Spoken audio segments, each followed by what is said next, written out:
The winter of 1894 had settled over the town like a slow burial, the kind where snow did not just fall but pressed itself into the earth, muffling every sound.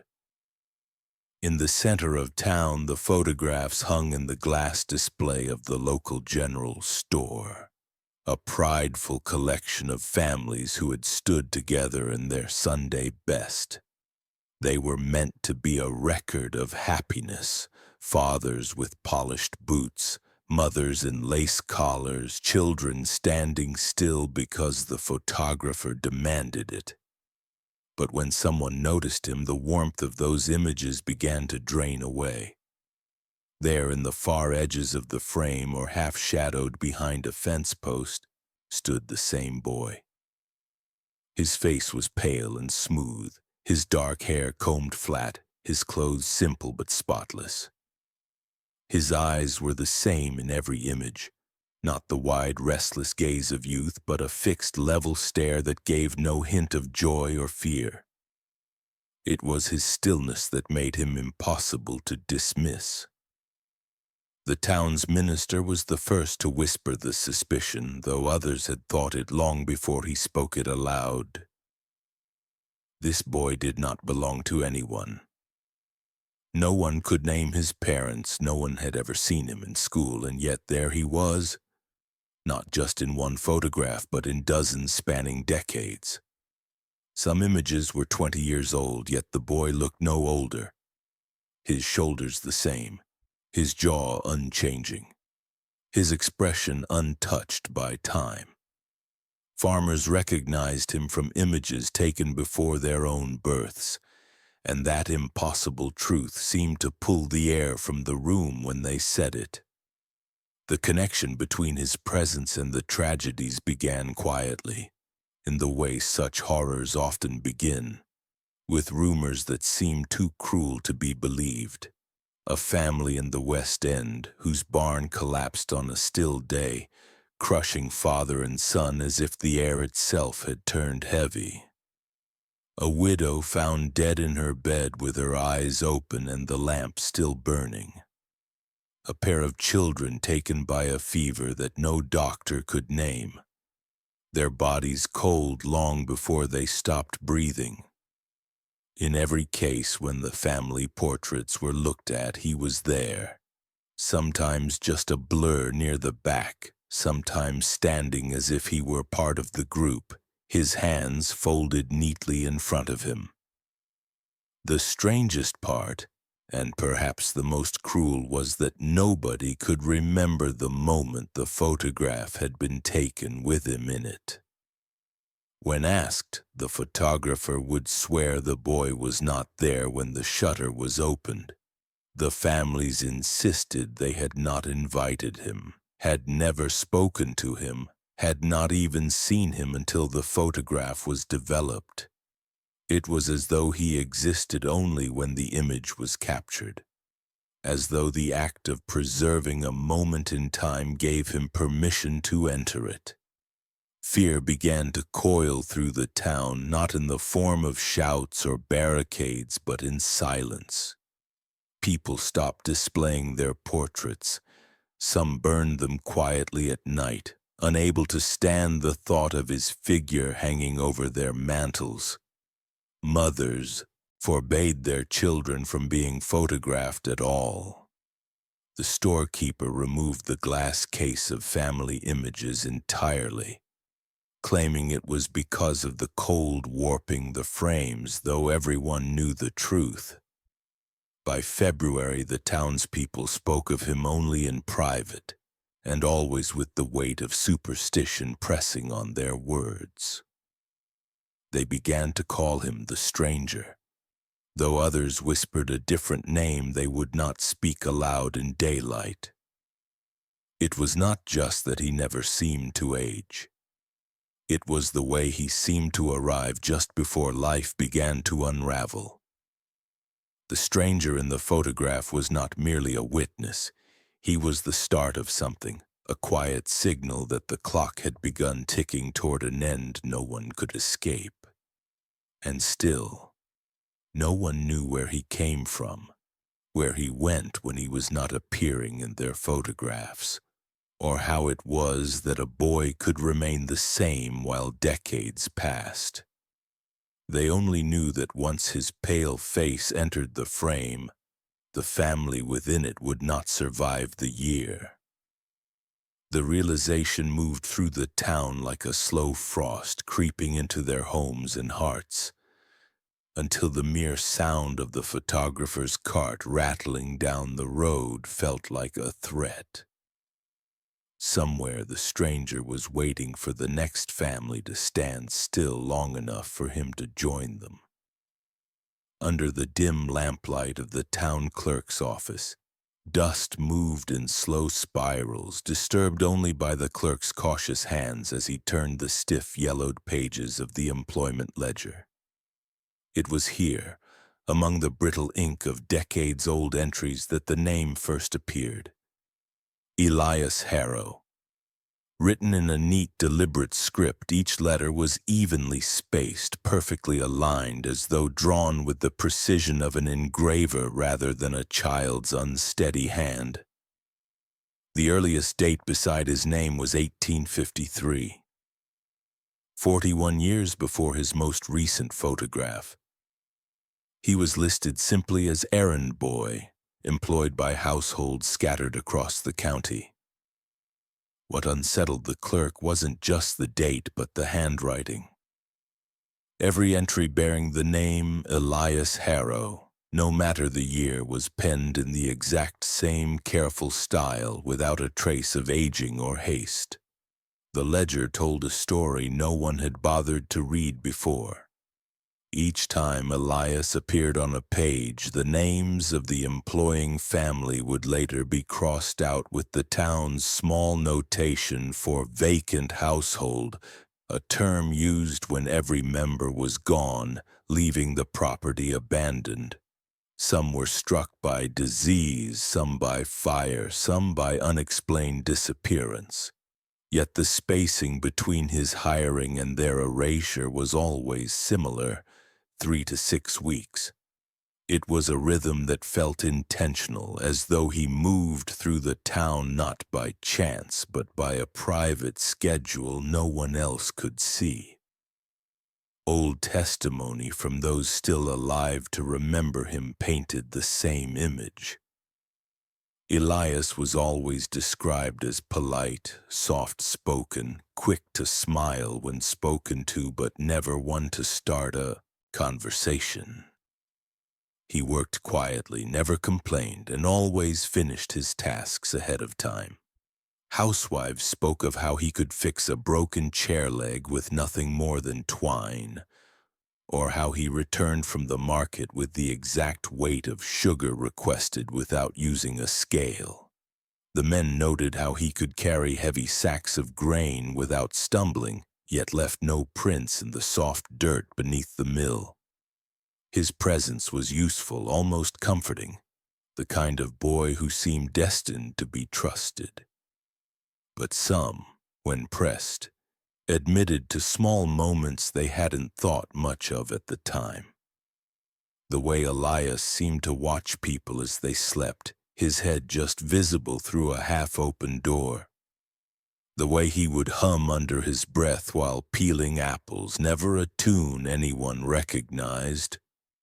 The way his hands were always clean, no matter the labor, the skin cold to the touch, even in midsummer. The clerk turned to the last entry. It was dated 1894, the same winter the photographs came to light. This time his name was beside the Parker family, who lived on the outskirts beyond the cedar grove.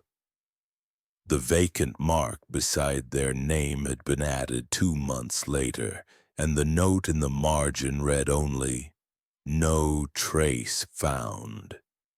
The town's official record of their disappearance was no longer than a single sentence, yet on the facing page, in the faintest indentation, was something not written in ink at all.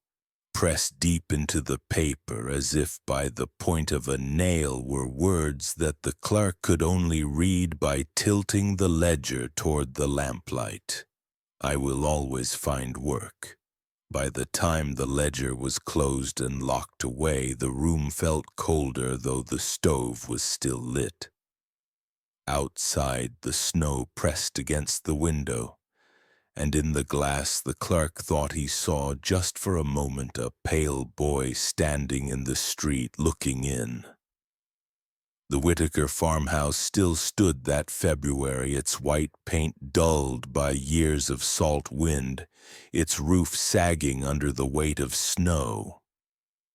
Neighbors said the Whitakers were a quiet family, Thomas, his wife Margaret, and their two daughters, Sarah and June. The kind who minded their own business and kept their troubles to themselves. On the night they died, smoke rose from the chimney, the lamps inside glowed warmly, and the frost on the windows shimmered like any other winter evening. Yet by morning the house was a place no one wanted to enter. It was the postman who found them. The door was unlocked, the air inside still carrying the smell of bread and lamb stew. The table was set for supper, plates half filled, the food still holding the faintest trace of warmth. But the family sat frozen in their chairs, each one leaning slightly forward, heads bowed over their plates. Their skin was pale, almost waxy, and their mouths, every single one almost, had been stuffed with their own hair, packed so tightly that it protruded between their teeth. The strands were not cut but torn, the roots still clinging. Their eyes were open, but clouded, the pupils barely visible. There were no signs of struggle, no overturned chairs, no scattered cutlery. It was as if they had been compelled, one by one, to rip handfuls from their scalps and feed themselves until they could no longer breathe. The physician who examined them swore that the hair in their throats was packed too deeply to have been forced after death. They had swallowed it themselves while alive. The idea was more chilling than any theory of poison or intruder. Something had made them participate in their own ending. Snow had fallen thickly that night, and the yard outside was untouched except for a single set of footprints leading to the porch. They were small, like a child's, the edges perfectly crisp. No tracks led away. The postman remembered that the evening before, as he passed the Whitakers' gate, he had seen a boy on the porch holding a wicker basket. He assumed it was a neighbor's child delivering food or a note, but he could not recall seeing him leave. The basket was found in the kitchen, empty, but a faint dark residue clung to the weave, something like ash mixed with oil. When the neighbors searched their own memories, they began to notice Elias Harrow's presence in small ways. One recalled seeing him in the Whitakers' field at dusk a week before, pacing slowly in a circle, his head tilted as though listening for something underground. Another swore she had seen him in town earlier that day, purchasing nothing but a length of thin cord and a packet of camphor. No one thought much of it then. The tragedy might have been dismissed as madness or illness if not for the photograph. It had been taken by the traveling photographer just a month earlier, a winter portrait of the Whitaker family in their best coats, standing proudly on their porch. Behind them, half shadowed by the frame of the doorway, was a boy. His hands were folded neatly in front of him, his gaze fixed on the camera, his mouth a thin line that could have been the beginning of a smile or the last trace of one fading. The photograph passed quietly from hand to hand in the weeks that followed, each person feeling the same cold certainty as they studied his face, that he was not there by accident, that his presence was not a coincidence. It was the first time anyone in town could connect the name in the ledger to the tragedies they had whispered about for decades. But it would not be the last. Elias Harrow had begun his work again, and the Whitakers were only the first to fall that winter. It was in the diaries, the ones no one wanted to read after dark, that the pattern began to take shape.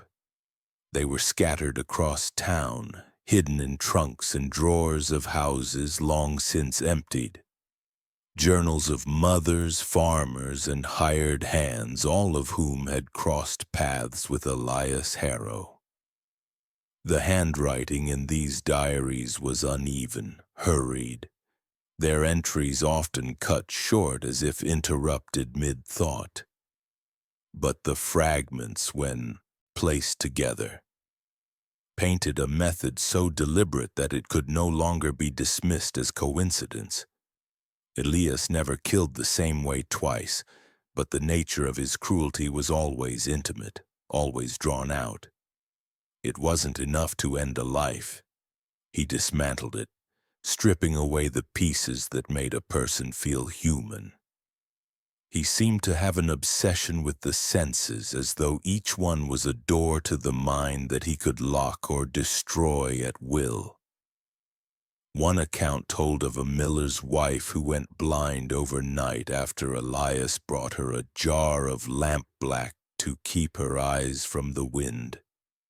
Another spoke of a farmer's boy whose ears were stopped with resin heated until it boiled, sealing him in silence before the fever took him.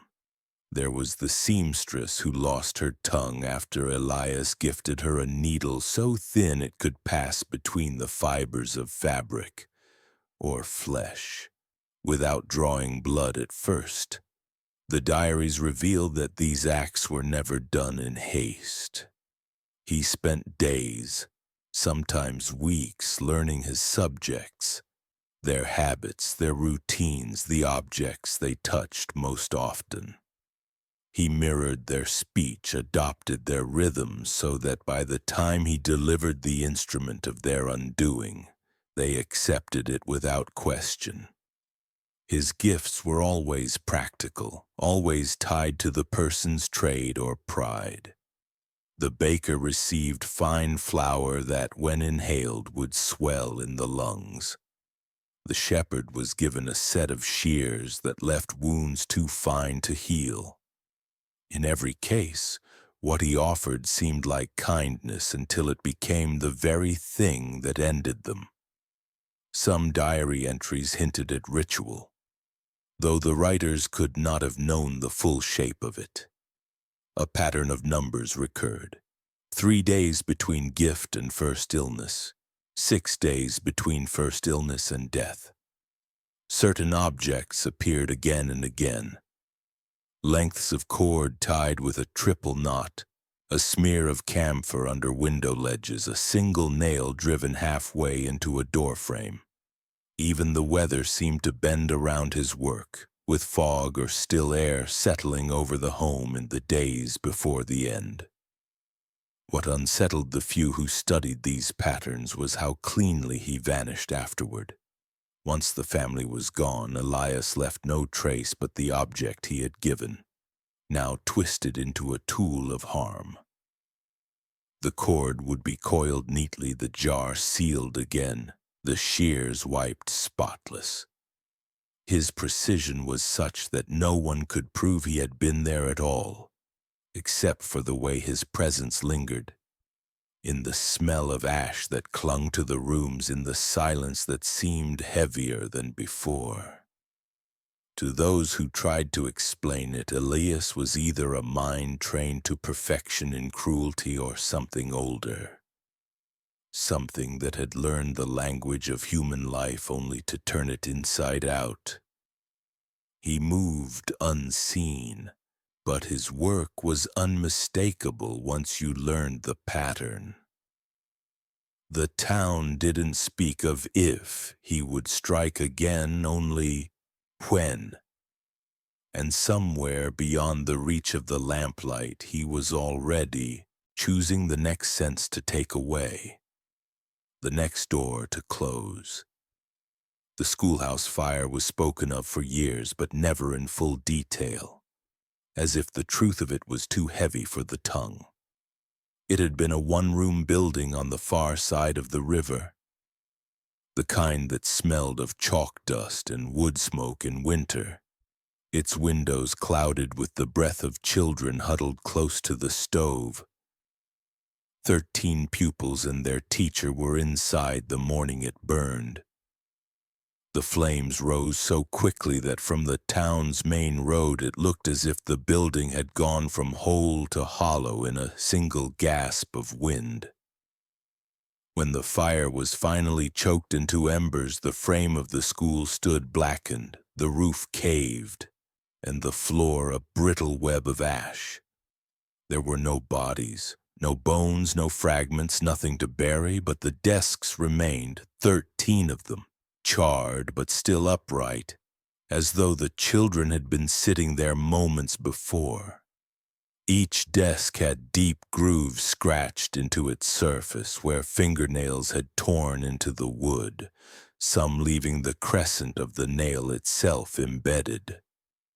The grooves weren't wild or chaotic, they formed steady parallel lines as if the children had been scratching in rhythm. A single object was found unburned, a brass metronome, its pendulum still ticking when a fireman picked it up. The clockwork inside was warm but unharmed by the blaze, as if it had been protected. The teacher's journal, discovered days later buried a mile away in a shallow pit, told of strange new games introduced by a quiet boy who had begun visiting the school. He was not enrolled, had no books, but the teacher allowed him to sit at the back, thinking him shy. The journal described exercises he taught the children. Sitting in silence for exactly 13 minutes, tapping their fingers in unison, holding their breath until the smallest among them fainted. On the last entry, the teacher wrote that the boy had brought a gift for the class, a small bottle of clear liquid to keep the air from drying their throats. He told them to each place a drop on their tongue and sit perfectly still while the metronome ticked. The teacher admitted she found it strange, but the children obeyed, as children often do when given something framed as special. The journal stopped there. The remaining pages were blank, the paper water-stained as though someone had tried to wash the ink away. Witnesses claimed they saw the boy through the school's front window as the fire took hold. He did not run, did not shout for help, but stood with his hands clasped behind his back, watching the flames climb the walls. His face was calm, his lips moving slightly as though counting. Some swore they saw him turn the metronome's key one final time before walking out into the snow, his shadow stretching impossibly long in the orange light.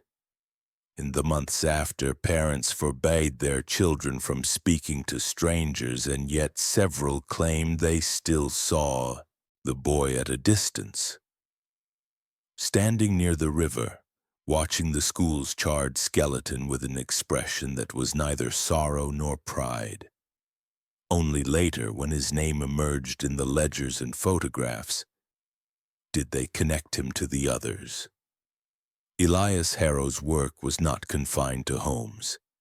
He had found his way into the place where the town's youngest minds were gathered, and in one winter morning, he had hollowed it out completely. Elias Harrow did not survive in this town by hiding in shadows. He survived by walking in plain sight. He was the boy who carried baskets for elderly widows, who mended the hinges on chicken coops, who offered to read aloud to those whose eyes had grown too weak for print. In every household that welcomed him, he seemed to slip seamlessly into the rhythms of daily life, never drawing attention to himself, never asking for more than a corner to sleep in and a small plate at the table. Trust was his true craft, and he shaped it with the same precision as his killings. He learned quickly not just the tasks of a home, but its secrets. If a husband and wife fought in whispers behind a closed door, Elias knew which phrases could make those wounds fester. If a child envied a sibling, Elias knew how to tilt the smallest favor to widen the resentment. He was never cruel in ways that could be seen. His influence worked slowly under the surface until the family felt safe enough to let him near the things they valued most: their food, their tools, their private spaces. And when that trust was complete, he would offer a gift. The gifts were always perfect on the surface. For the baker, a sack of rare flour said to make the crust lighter. For the seamstress, a spool of shimmering thread that seemed to never tangle. For the blacksmith, a vial of oil that made the hammer's head strike with uncanny precision. These objects were touched daily, relied upon, even admired, but they carried a seed of ruin. The flour clogged lungs like wet cement, the thread cut into skin as finely as it slipped through cloth. The oil contained a resin that corroded metal from within, turning tools brittle at the worst possible moment. Those who survived Elias's presence, the few who saw him leave before their end came, often spoke of a single moment when they realized something was wrong. It was never a loud moment, but a quiet shift. They would find him standing too close without having heard him enter, or notice that his eyes didn't blink as often as they should. Some swore that his face would go still in a way that made him seem carved, the softness of youth replaced by something much older, something that was watching rather than simply seeing. What made him truly dangerous was his ability to mirror what people needed. To the lonely, he was attentive. To the proud, he was respectful. To the fearful, he was reassuring. No matter the role, it was played without flaw until the moment it was no longer needed. By then, the damage was already seeded in the house. A gift on a table, a jar in the pantry, a tool in the shed, waiting for the right day to bring everything to an end. In this way, Elias's killings were never just acts of violence. They were the final page of a story he had been writing since the day he walked through the family's door. Each death was shaped to fit the person perfectly, as if he had studied them not only to end their life, but to dismantle the very sense of who they were. And when it was over, when the bodies were found, there would be nothing out of place except for the absence of breath. And sometimes, if one looked closely, a small object left behind, untouched, as though waiting for the next set of hands to claim it. The winter of 1882 came early, locking the town beneath snow so deep it seemed the earth itself had vanished. It was in this frozen silence that the most unsettling disappearance in the county's history took place. 3 neighboring families living on the far edge of town where the woods thinned into open fields vanished overnight. There were no broken locks, no shattered windows. Each house was found with doors bolted from the inside, fires still burning low in their hearths, and supper laid out on tables as though the meal had been interrupted only moments before. But there were no voices, no footsteps on the floorboards, no sign of anyone at all. When the search began at first light, the snow told a story no one could understand. From each house, neat lines of footprints led away, not toward the road but toward the frozen river. Men from town followed the trail with shovels and rifles, their breath misting in the brittle air. The footprints did not wander or stagger. They moved in a perfect, unbroken path, side by side, as though the families had been led in a silent procession. The tracks ended where the river began, but the ice was unbroken, the surface covered in a pale crust of frost. Embedded in that frost, glinting faintly in the sunlight, were hundreds of small shoes. Children's shoes, some worn smooth, others still bearing scraps of wool from stockings. They were arranged in arcs and spirals as if placed there deliberately, and the snow around them was undisturbed. The sheriff's men searched for hours, hacking at the ice, calling out names, but no bodies rose from the black water below. It was as though the river had taken them without swallowing them.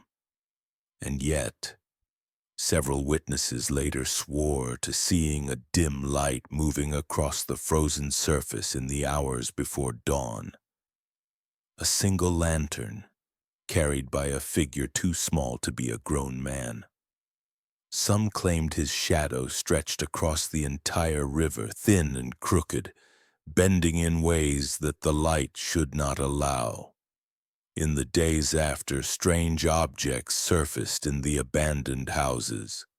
In one, a coil of thin wire bent into a perfect circle lay in the middle of the children's bedroom floor.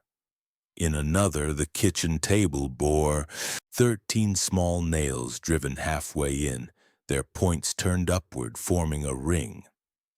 And in the third, the words "Hold still" were found scratched faintly into the frost on the inside of the window pane.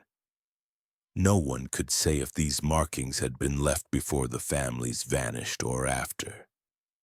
Those who remembered Elias Harrow's face began to whisper again, though none could prove he had been there. A farmhand insisted he'd seen him in the weeks before, walking the riverbank at dusk, tapping the ice with the end of a stick as if listening for a hollow note. Another claimed he'd been selling small lanterns in town, each one with a wick too short to burn more than a few hours. By the end of that winter, no one would walk the river at night, and some families nailed their doors shut against the cold as though wood and iron could keep out whatever had passed silently through the snow.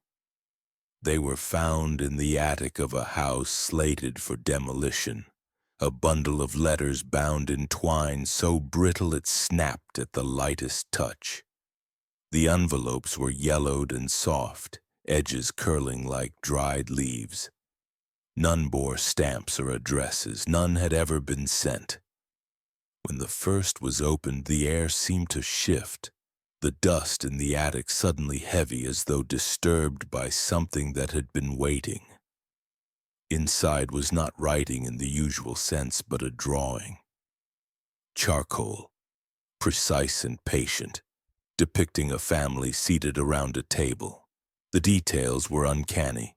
The tilt of the father's chin, the fold of the mother's skirt, even the way the youngest child's hair curled against her cheek. On the back, in faint pencil, were notes. Father fears losing the farm.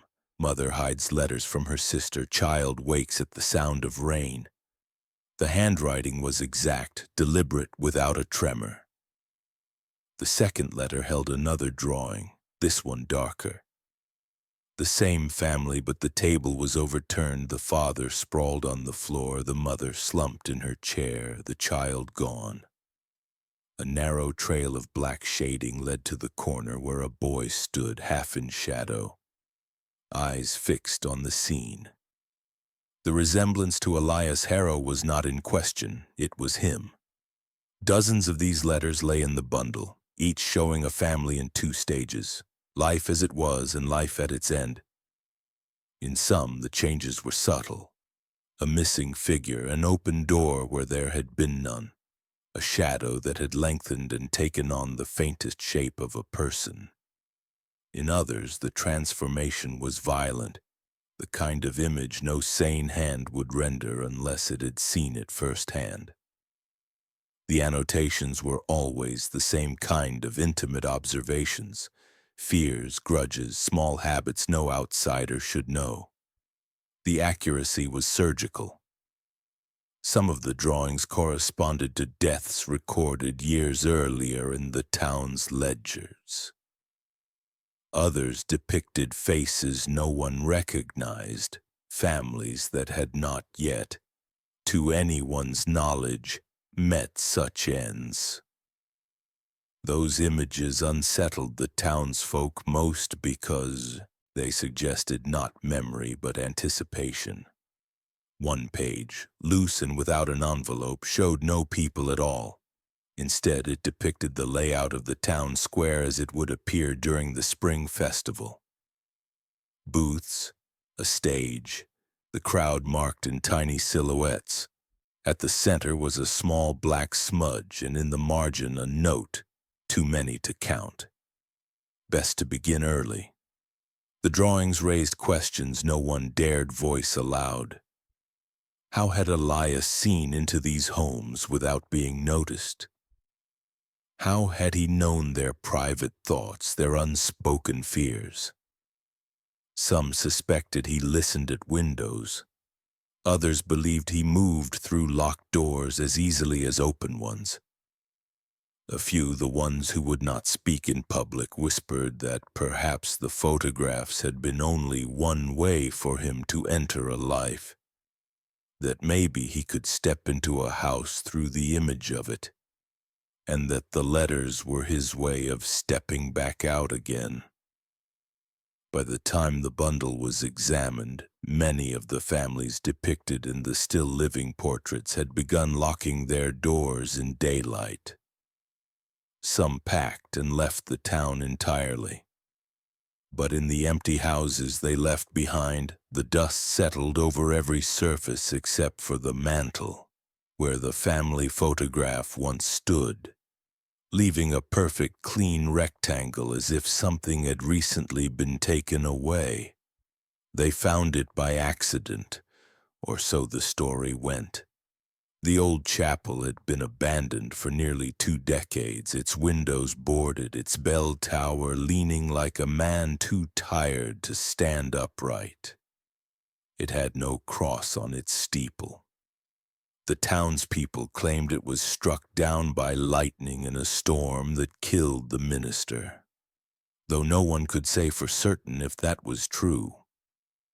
When a pair of surveyors came to assess the land for sale, they discovered a warped trapdoor hidden beneath the pulpit. It was heavy, sealed from the inside, the wood darkened with age and something else, something that had soaked in over many years. The air in the cellar was colder than the winter above, the kind of cold that clings to the skin even when you leave it behind. The walls were carved from stone, and along them were shallow niches, each the size of a human head and shoulders. Inside every niche sat a wax effigy, no two alike.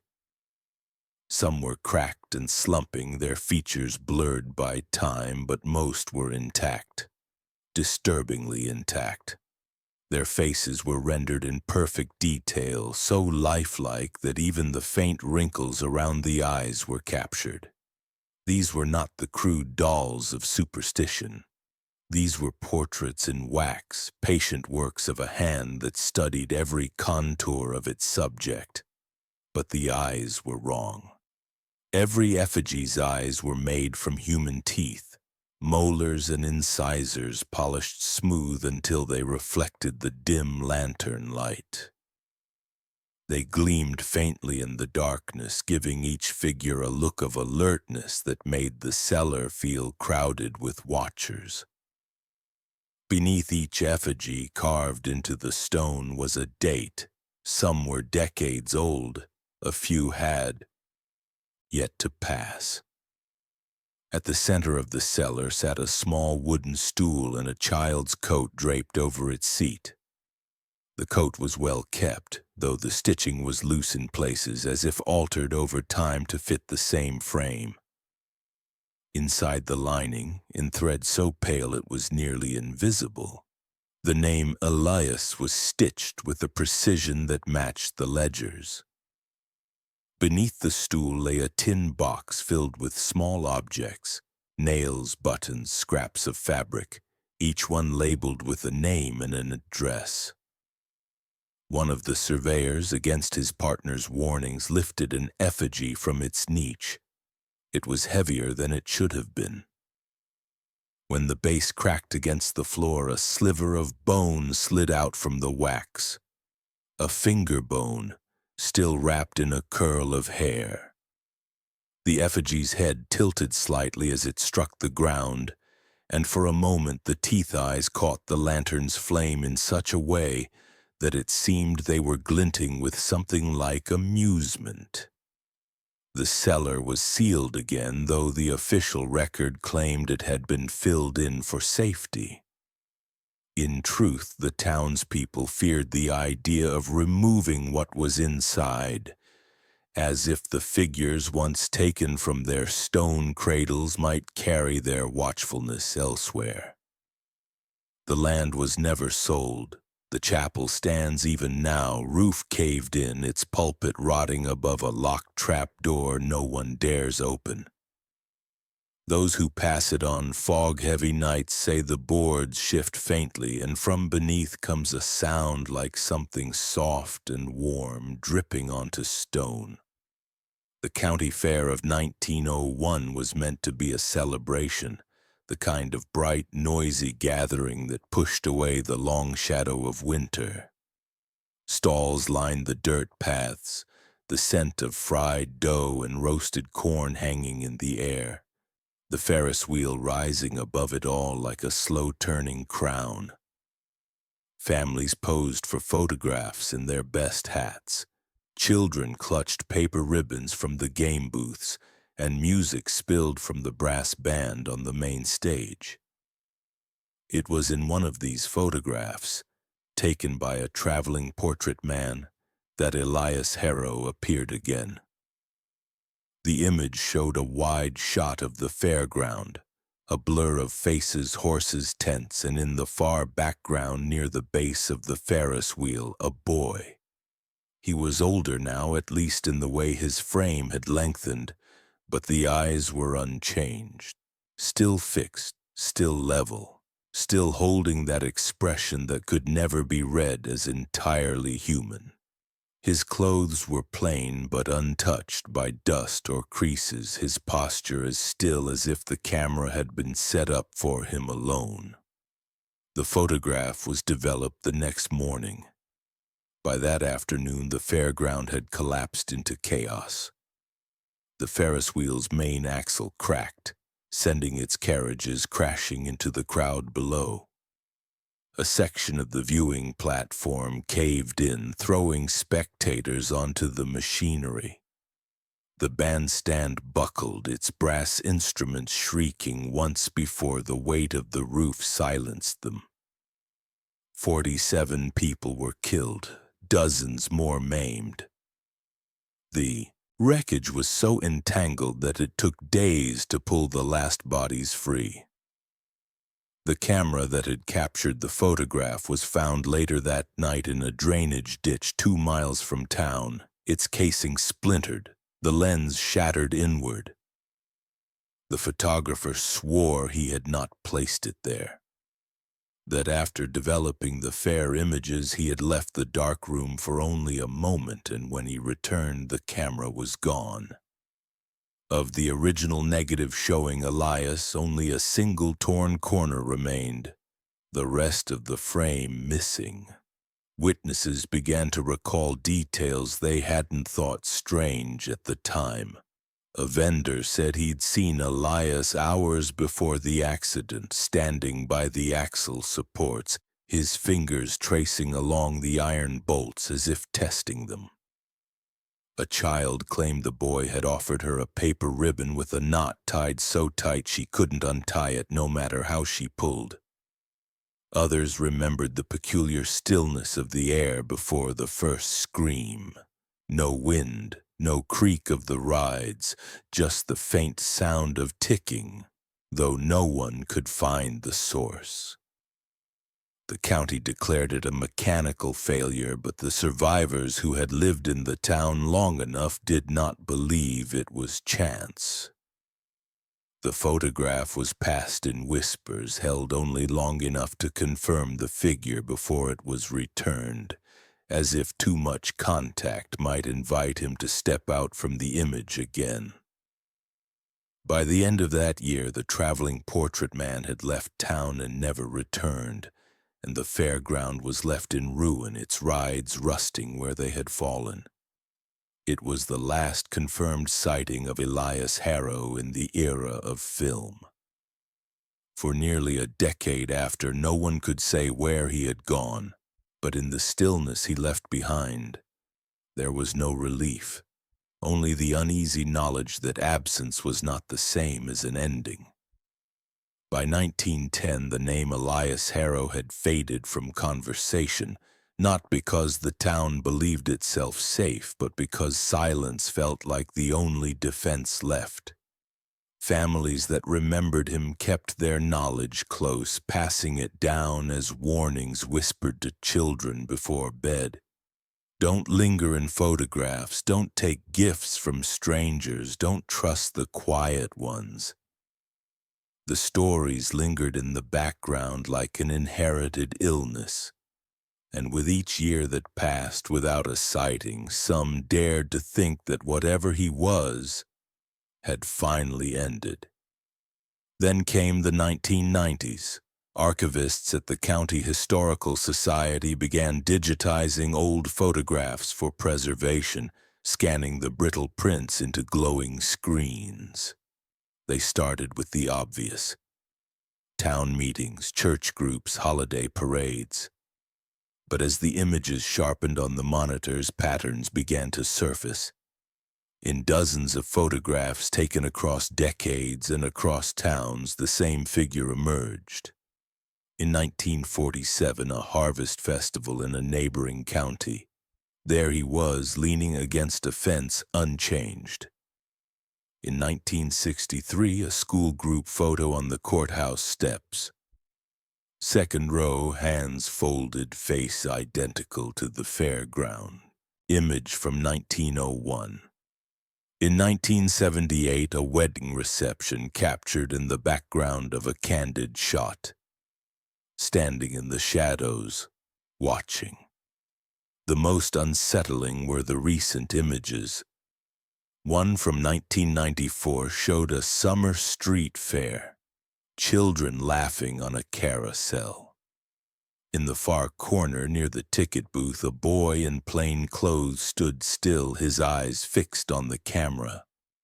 Another from 1997 came from a disposable camera found in a thrift store.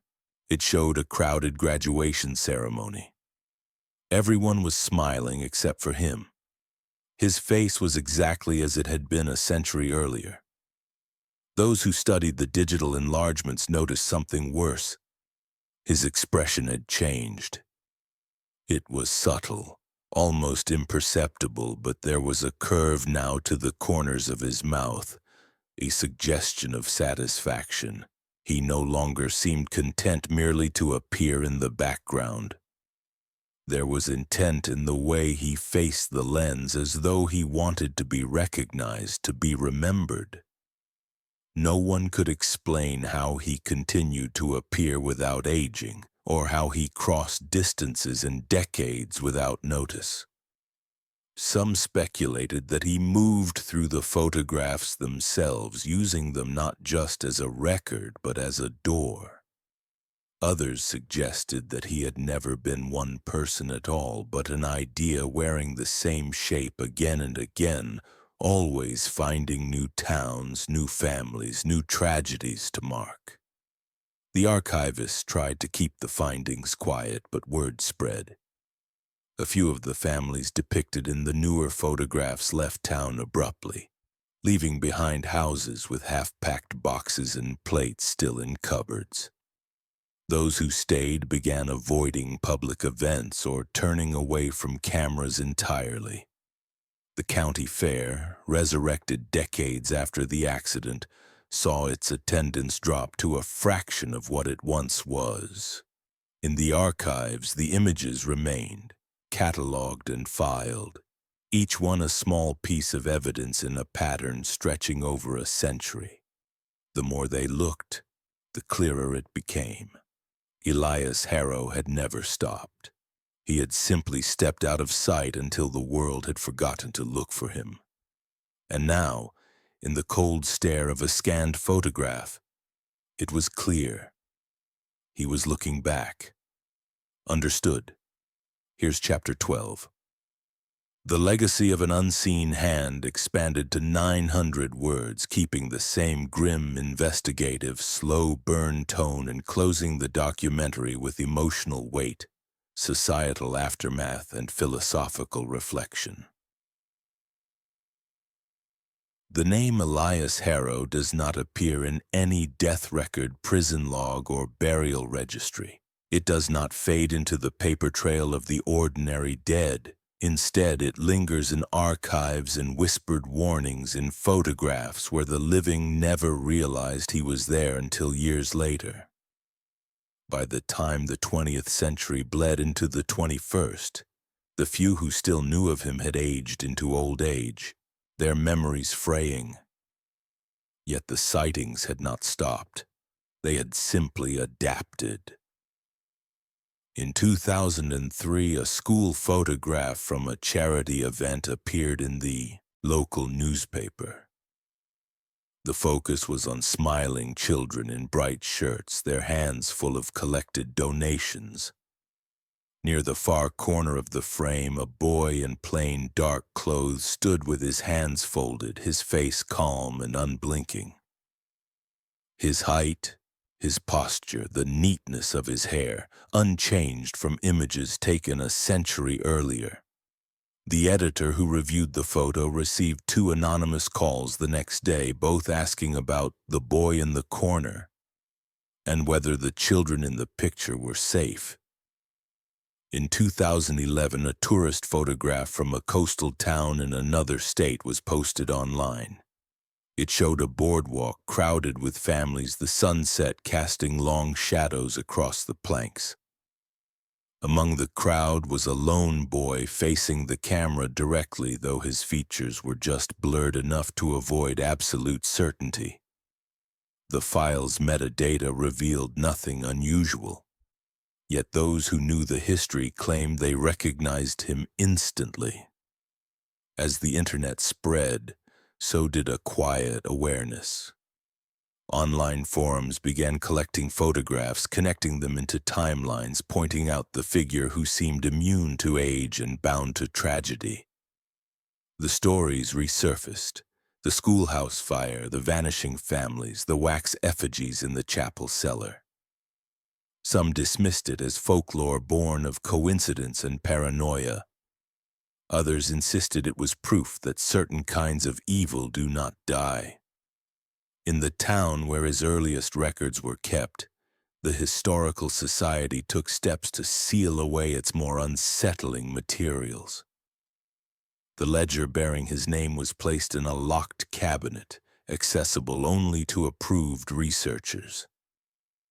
The bundle of charcoal letters remained in a temperature-controlled vault, their images too disturbing for public display. The photograph from the 1901 fair, the last undisputed image before his decades of absence, was boxed in black cloth, the glass facing inward. Publicly, the town began to distance itself from the legend, framing it as an exaggerated local myth meant to entertain tourists. But privately, changes were made. New municipal ordinances required that all group photographs taken for official use be reviewed before publication. A small memorial plaque was installed at the site of the old schoolhouse, its inscription vague, mentioning only those lost to the fire. The chapel without a cross was fenced off entirely, though rumors persisted that someone at night had been leaving small objects by the gate, buttons, nails, scraps of cloth, just as Elias had once kept in his tin box. For a few, the legacy was personal. Descendants of the families tied to his name carried the burden in silence, unsure if speaking of him made things worse. Some destroyed every family photograph they owned, terrified of discovering him in the background. Others refused to be photographed at all, passing through life without leaving an image for him to enter. These precautions may have been futile, but to them it was better to live with fear than to pretend it had never been justified. Historians who studied the case in secret reached no consensus. Some saw him as a flesh-and-blood killer with an unmatched patience for manipulation. Others argued that no human could remain unchanged for over a century, nor vanish so completely between appearances. A few entertained the possibility that he was neither ghost nor man but an idea given form. The embodiment of something that feeds on trust, on the intimacy of being welcomed into a home. The philosophical question grew harder to ignore. If Elias Harrow was not a singular being but a pattern, then could others like him exist, moving unnoticed through different towns wearing different faces? The thought was more unsettling than the idea of one immortal predator because it meant the conditions that created him were still possible, still alive in the quiet spaces between people. Even now, reports emerge from scattered places. A wedding photo where an unfamiliar boy stands behind the groom. A festival shot with a figure at the edge of the frame whose eyes seem fixed on the viewer. These images are rarely investigated formally. They pass instead through private channels shared between those who know the shape of the story. And with each new sighting, the same question surfaces. Has he returned, or did he never leave at all? The closing reflection of the documentary rests not on proving his existence, but on what his legend reveals. Evil like his does not need force to survive. It does not roar or announce itself. It waits. It wears the shape of the harmless, the helpful, the familiar. It learns your fears and your habits, and when you trust it enough to let it into the frame of your life, it begins its work. Whether Elias Harrow was a boy who lived beyond the limits of nature or a name given to something far older, the result was the same. Families erased, lives dismantled piece by piece, leaving behind only the smallest traces, a gift, a mark, a photograph. And perhaps the most dangerous thought of all is not that Elias Harrow could still be out there, but that he might not be alone. That somewhere, in another small town where no one thinks themselves watched, a quiet figure is already learning the contours of a life he will someday end. The memorial at the edge of the river, near where the three families vanished into the snow, bears no names. It is a simple stone, unpolished with only one inscription. We never saw him coming. The camera lingers there in the documentary's final frame, the wind moving softly over the frozen water before the narrator asks the question that can never truly be answered. What do you think? Could this happen again?